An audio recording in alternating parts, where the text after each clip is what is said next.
মৰমৰ সোণ কথা আৰু কণ্ঠ লীনামণি ডেকা।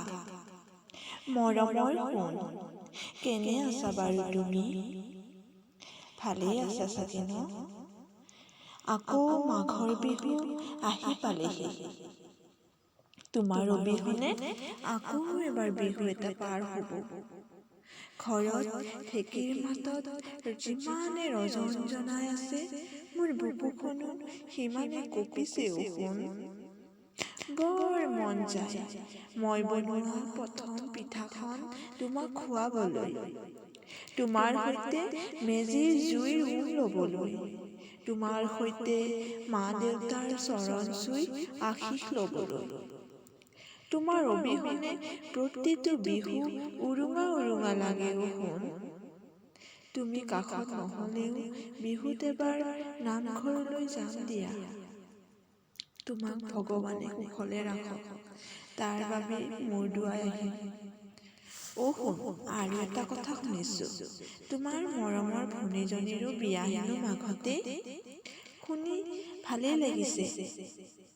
ভনীলৈ মোৰ মৰম দিবা। তাইৰ যুগ্ম জীৱনৰ প্ৰতিটো পৃষ্ঠাই সুখ আৰু আনন্দৰ সুখ, তাৰে কামনা কৰিলো।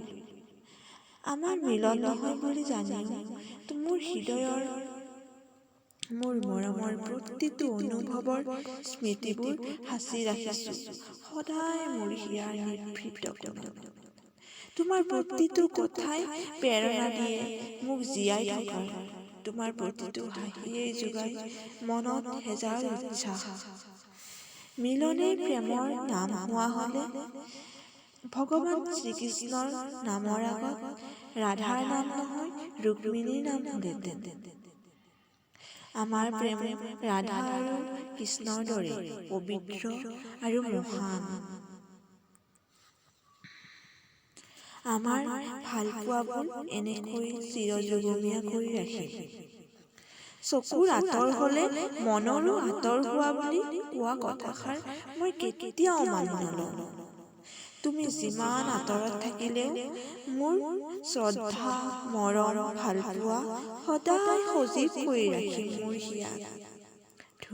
সোণ, তুমি মোৰ অতুলনীয় প্ৰেম। ধন্যবাদ।